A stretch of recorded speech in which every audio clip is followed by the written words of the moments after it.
नमस्कार दोस्तों, bloody vibes का आज के इस हैरान कर देने वाले बहुत ही ज़्यादा खौफनाक से अनोखे एपिसोड में हम लोग आप लोगों के सामने लेकर आ गए एक परिवार के साथ 2021 में घटी हुई ऐसी अजीबोगरीब घटना की कहानी जिसे सुनकर आप लोग ऊपर से नीचे तक कांप जाएंगे। इतनी ज़्यादा खौफनाक घटना है कि मैं क्या ही बताऊं। आइए जिया की जुबानी जानते हैं कि ये घटना डिटेल में कब किसके साथ कैसे कहाँ घटी थी। भाई ये जो घटना घटी थी मिलन नाम के लड़के और उसके फैमिली के साथ घटी थी जब लॉकडाउन का टाइम चल रहा था। मतलब बेसिकली जैसे लॉकडाउन 2020 से जब भी स्टार्ट हुआ है उसके बाद बहुत ज़्यादा ही लॉकडाउन लग गया था, लोग घर से बाहर नहीं निकल सकते थे, जो जहाँ पे है वहीं पे अटक गया था। उसके बाद थोड़ा थोड़ा लॉकडाउन खुलने वाला जब टाइम आया 2021 के टाइम पे, तो ये लोग क्या था, ये जो फैमिली थी ना वो राजस्थान के एक जगह पे रहा करती थी, पर्टिकुलर जगह पे जहाँ पे कोरोना बहुत ज़्यादा फैला हुआ था। तो ये लोग सोचते हैं कि यार इतना कोरोना फैला हुआ है, लेकिन हमारे जहाँ वेस्ट बंगाल के एक छोटे से गाँव के रहने वाले थे वहाँ पे इतना कोरोना फैला हुआ नहीं था। तो ये लोग डिसाइड करते हैं कि हम लोग को अपने गांव चले जाना चाहिए। अच्छा, अपने गांव चले जाएंगे तो शायद थोड़ी ज़्यादा सेफ्टी फील होगी। और बहुत सारे लोग उस टाइम पे ऐसा कर रहे थे, जो शहर में रहते थे अपने गांव चले जा रहे थे। तो ये लोग भी ऐसे सोचते हैं, जो मिलन के डैड थे वो मिलिट्री में थे, तो ये लोग सोचते हैं कि फिर जाएं तो जाएं कैसे। थोड़ा बहुत लॉकडाउन खुल तो रहा था लेकिन ट्रेन चालू नहीं हुई थी। ट्रेन चालू नहीं तो उस टाइम की बात है। तो इसके डैड बोलते हैं कि एक काम करते हैं, अपन बाय कार चलते हैं, आराम से 2 रात और 1 दिन का टाइम लगेगा, आराम से अपन जो वेस्ट बंगाल के छोटा सा गांव है वहां पे पहुंच जाएंगे, उनके मतलब यानी कि उनके गांव में। तो ये लोग बोलते हैं कि कार से सही रहेगा, सेफ रहेगा। तो इसके मिलन के डैड बोलते हैं क्यों नहीं सेफ रहेगा, मैं हूं ना।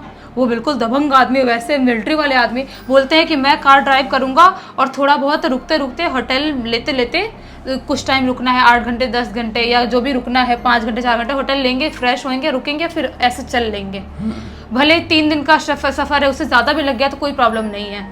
तो ये लोग ऐसा ही करते हैं, राजस्थान से अपने सारे सामान बांधते हैं और अपने सारी चीज़ें लेते हैं और अपने कार में लोड कर लेते हैं। अपने कार में लोड करके राजस्थान से निकल जाते हैं वेस्ट बंगाल के उस छोटे से गांव में जाने के लिए। इन लोगों का एक जो रात का टाइम था, एक रात वो तो निकल जाता है, कहीं पर होटल ढाबा उबा कहीं खा लेते थे, रुक जाते थे कुछ टाइम के लिए, ऐसा निकल जाता है। लेकिन दूसरी रात की बात आती है तो ये लोग रात के तकरीबन 12:30-1 बजे करीब ये लोग सोचते हैं कि बहुत ज़्यादा ही थकान लग रही है, हम कोई होटल लेते हैं और रुक जाते हैं। तो ये लोग बहुत देखते थे, सर्च करते करते बहुत सारे होटल देख रहे थे, लेकिन इन लोगों को कोई भी होटल खाली नहीं मिल रहा था। तो सारे बंद थे, उस टाइम पे मोस्टली बंद रहते थे होटल। तो इनको कुछ मिल नहीं रहा है, समझ में नहीं आ रहा है क्या करें। एक ढाबे के पास जाते हैं तो ढाबा भी बंद है, कुछ खाने को भी समझ में नहीं आ रहा है। चिप्स कुरकुरे और जो भी चीज़ें थी, ये बिस्किट विस्किट वही सब खा के ये लोग ट्रैवल कर रहे थे।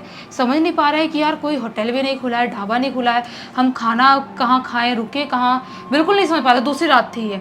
तो इसके मिलन के डैड बोलते हैं कि एक काम करते हैं, अपन कार में ही सो जाते हैं। अगर कोई नहीं मिल रहा है होटल रुकने के लिए तो क्या कर सकते हैं, ये पेंडेमिक का टाइम, इतना खतरनाक टाइम भी तो चल रहा है, और कहीं और जाना रुकना वहाँ पे इतना सेफ भी फील नहीं हो रहा है। कहीं पर भी ऐसे गंदी जगह नहीं जा सकते, अच्छे खासे हाई फाई जगह जाते तो ही अच्छा रहता। तो ये लोग डिसाइड करते हैं कि चलो ठीक है, हम लोग कार में ही रुक जाएंगे। ये लोग एक पर्टिकुलर एरिया में थे कहीं पे, जो ना थोड़ा सा जंगली टाइप के एरिया था, और वहाँ पे एक ढाबा था। तो ढाबा का जो बाहर वाला जगह था ना, बाहर वाले एरिया मैदान टाइप का, वहाँ पे अपनी कार को रोकते हैं और सब लोग कुछ जो था थोड़ी बहुत चीज़ें वो खाते हैं और सोने की प्लानिंग कर लेते हैं। जो पीछे वाला सीट था वहाँ पे कैसे एडजस्ट करके सब सो रहे थे, आगे वाले सीट पर सो रहे थे सब लोग। तभी अचानक से जो मिलन था उससे किसी के चीखने की आवाज़ सुनाई देती है, जैसे कोई बहुत ज़ोर से चीखा। तो हाँ ऐसा करके उठता है, और तो इसके डैड उठते, बोलते क्या हुआ बेटा, ऐसा किससे बात कर रहे हो। तो मिलन बोलता है डैड अभी किसी ने चिल्लाया ना। तो इसके डैड बोलते कहाँ किसने चिल्लाया भाई। मॉम उठ जाती, मॉम बोलती है कहाँ किसने चिल्लाया। तो फिर वो अपनी बहन से पूछता है तुझे सुनाई दिया किसने चिल्लाया था ना अभी। तो बहन बोलती है नहीं, किसने नहीं चिल्लाया, तेरा वहम होगा, हम लोग आराम से सो रहे हैं, अगर कोई चिल्लाया होता सिर्फ तुझे क्यों सुनाया था, हमको भी सुनाई देता ना। सही बात है। तो ये बोलता है कि हो सकता है, सही बात है, मेरा वहम हो सकता है, कोई बात नहीं, आप लोग सो जाओ, डिस्टर्ब नहीं करूंगा अब। ये आराम से सो जाते हैं। इनके सोए हुए भी आधे घंटे हुए ही होंगे, तभी अचानक से मिलन की आंख खुलती है किसी के बात करने से, कि जैसे कोई कुछ बात कर रहा है, किसी से ऐसे टाइप की आवाज़ आती है। वो आंख खोलता है, उसे उठता है, अपने कार में से उठ के देखता है, वो देखता है कि उसी कार के एकदम सामने कोई आदमी खड़ा है। तो वो सोचता है ये कौन आदमी है और ऐसे मेरे कार से टिक के क्यों खड़ा है। ऐसे जो उसका कांच था कार का वो खोलता है और ऐसे मुंडे निकाल के उसको देखने की कोशिश करता है। तो देखते हैं कि वो चुपचाप खड़ा है, कुछ बोल भी नहीं रहा है, कुछ रिएक्ट भी नहीं कर रहा है। तो इसको थोड़ा लगता है डर कि पता नहीं चोर टाइप का आदमी तो नहीं है, कि लूट लेगा। हाँ लूटने टाइप का आदमी तो नहीं है। ऐसे कांच खोलता है और बोलता है ओ भाई कौन हो तुम, यहाँ पे क्या कर रहे हो। तो वो कुछ बोलता ही नहीं है। लेकिन ये जो बोल रहा है इतने चिल्ला चिल्ला के, इसकी मॉम डैड की आंखें नहीं खुलती है, शायद बहुत ज्यादा थक गए थे, बहन भी नहीं उठ रही है। तो उसके बाद बोलता है क्या है भाई, क्या चाहते क्या हो तुम, जाओ यहाँ से, ऐसा बोलता है। लेकिन वो आदमी कुछ भी रिएक्ट नहीं कर रहा, बस कार के पास टिक्के से खड़ा है और ऐसा खड़ा है, ये देख ही रहा है उधर मुंह करके दूसरी तरफ, जो उसका मुंह नहीं देख पा रहा था ये मिलन। जब ये सोचता है कि मुझे कार से बाहर निकलना चाहिए, उसको भगाना चाहिए, अब इसके अंदर इतनी गट्स आ जाती है कि मुझे बाहर निकलना चाहिए ऐसे एरिया में। तो वो बाहर निकलता है, जैसे अपना वो कार का गेट खोलता है वैसे उसे महसूस होता है कि मेरी बहन शायद उठ गई है। उसकी बहन उठती है और बोलती है भाई रुक जा, मैं भी चल रही हूँ तेरे साथ। उठती है और वो भी अपना जो कार का गेट था खोलती है और बाहर निकल जाते हैं दोनों। उस आदमी से फिर से पूछते हैं कौन हो भाई तुम, यहाँ पे क्या कर रहे हो। वो आदमी कुछ बोल ही नहीं रहा। ये लोग सोचते हैं हम सामने जाते हैं और उसको फिर भगाने की कोशिश करते हैं, क्योंकि उसका मुंह दूसरी साइड था ना। दूसरी साइड जाते हैं और जैसे ही उसकी शक्ल देखते हैं, इतनी ज्यादा खौफनाक शक्ल थी ना उसकी, जो मतलब कोई इमेजिन ही नहीं कर सकता, इतनी ज्यादा खौफनाक। पूरी उसकी शक्ल पिघली हुई सी और अजीब सी घिनौनी टाइप दिख रही है और बहुत जोर जोर से स्माइल कर रहा है, एकदम जैसे बहुत जोर से कोई स्माइल करता है ना, जैसे क्रीपी आवाज में वैसे स्माइल कर रहा है। और स्माइल करते करते अचानक से उसके जो एक्सप्रेशन थे वो चेंज आते हैं, वो रोने लगता है। और जो रोता है ना, उसकी रोने की आवाज इतनी ज्यादा इरिटेटिंग थी, इतनी इरिटेटिंग थी, इनको अपना पूरा कान दबाना पड़ता है। इनको ऐसा लगता है कि हमारे कान फट जाएंगे, कान से खून निकल जाएगा, इतनी गंदी आवाज में रो रहा है वो रो रहा है, अजीब सी हरकत कर रहा है, पता नहीं अजीब सा हिल रहा है। इनको समझ में नहीं आता कि ये आदमी है, शैतान है, क्या है। लेकिन मिलन समझ जाता है कि भाई ये कुछ ना कुछ भूत प्रेत या कोई ऐसी चीज है। नॉर्मल इंसान इतना क्रीपी नहीं हंस सकता, रो सकता, और ऐसा दिख ही नहीं सकता कोई इंसान। ये लोग समझ जाते हैं। ये लोग भागने की कोशिश करते हैं कि अपने कार में हम जाएं और मॉम डैड को उठाएं। ये कार के पास जाते भी हैं और बहुत जोर जोर से नॉक कर रहे हैं कार को, लेकिन मॉम डैड उनकी आंखें नहीं खुल रही है। पता नहीं कितनी नींद में कैसे सोए थे, आंखें नहीं खुल रही है, बार बार बहुत जोर से ठोक रहे हैं कार में। और वो आदमी है इनकी तरफ धीरे धीरे धीरे करके ऐसे बढ़ रहा है।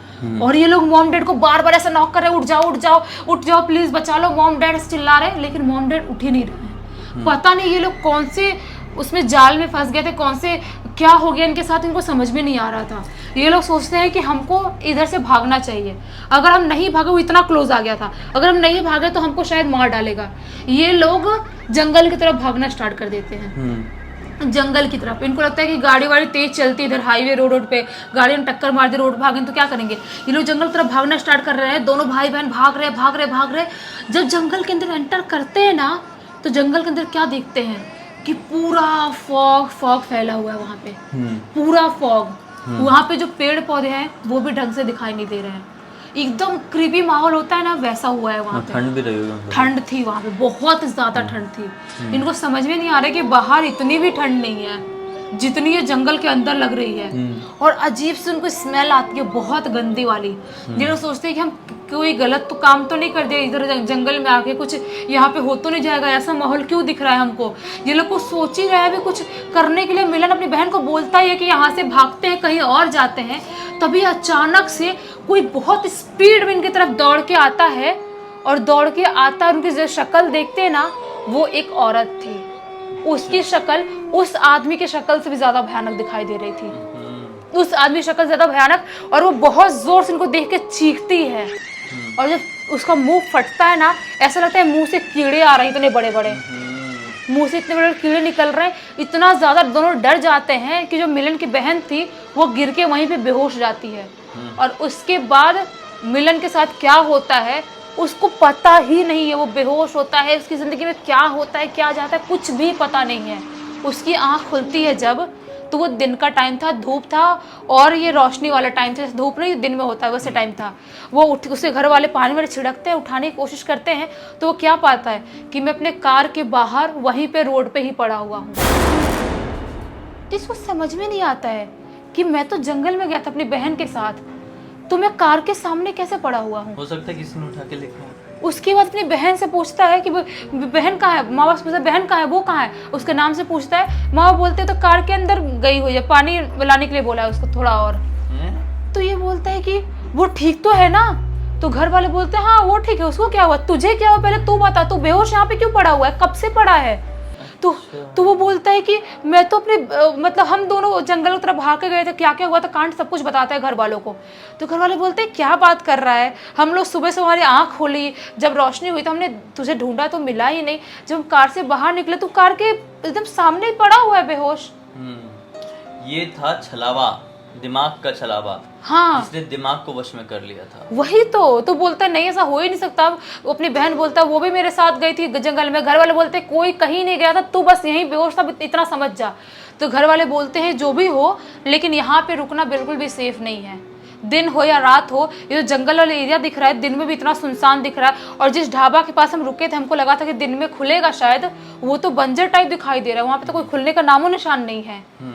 तो ये लोग वहाँ से अपनी कार स्टार्ट करते हैं इसके पापा, और ये लोग वहाँ से निकल जाते हैं। उसके बाद ये लोग डिसाइड करते हैं कि रात के टाइम में हम कहीं पर भी नहीं रुकेंगे, रात के टाइम में पूरी रात ड्राइव करेंगे, भले दिन में रुकना है सोना है सो लेंगे। और ये लोग ड्राइव करके अपने वेस्ट बंगाल के उस छोटे से गांव में पहुंच जाते हैं। उसके बाद भी आज तक मिलन वो सारी चीज़ें भूल नहीं पाए जो उसके साथ घटी थी। पूरे जो भी लॉकडाउन का टाइम था ये लोग अपने गाँव में ही बिताए, और जो भी प्रॉब्लम थी उससे बचे रहे, सब कुछ अच्छा रहा। कैसे भूलेगा, क्योंकि जो उसके साथ एक्सपीरियंस हुआ ये नियर टू डेथ एक्सपीरियंस था भाई। वही तो, ये ऐसा एक्सपीरियंस था कि उसको ऐसा लग रहा होगा मेरी जान गई। हाँ, वो फील कर चुका होगा, वो एक्सेप्ट कर लिया होगा। उसको याद ही नहीं था ना जब बेहोश हुआ हाँ। था कि क्या हुआ उसके साथ, कुछ उसको याद ही नहीं है। लेकिन जब वो अचानक से जागा तो पाया अरे ये क्या वहम था या सपना। वही तो, सचमुच में हुआ था, मतलब वो पूरा दिमाग से अपना ब्लैंक हो गया होगा, खत्म हो गया होगा। छलावा लोगों का यही काम रहता है, दिमाग को वश में कर लेना। फिर वो आपको वही दिखाएंगे जो वो दिखाना चाहते हैं, जो वो चाहते हैं जिंदगी में, और ऐसे करते करते लोगों का दिमाग पागल कर देते हैं और लोगों को ऐसे ही मार डालते हैं। खैर जो कुछ भी हुआ बहुत खौफनाक था, और ये बहुत अच्छा हुआ कि अभी सब कुछ ठीक है। तो इसी एक नोट के साथ इस कहानी का अंत करते हैं भाई। अब तक इस वीडियो को देखे हैं तो लाइक जरूर कर देना है, चैनल को सब्सक्राइब करके बेल आइकन दबा के ऑल के ऑप्शन में क्लिक करना है। इस तरह के हैरान कर देने वाली खौफनाक वीडियोस डेली आप लोगों के सामने लेके आते रहते हैं। इंस्टाग्राम के लिंक इस वीडियो के डिस्क्रिप्शन बॉक्स में मिल जाएगी, क्लिक करके डायरेक्टली वहां पर पहुंच जाना। और इसी तरह की कोई भी कहानी, टॉपिक या जानकारी आप लोगों के पास भी है तो लिख भेजना। हो सकता है हमारा अगला वीडियो कल आप लोगों के हिसाब से ही बन रहा हो। तो चलिए कल फिर से मिलते हैं, तब तक के लिए बहुत बहुत धन्यवाद। आप लोगों का दिन शुभ।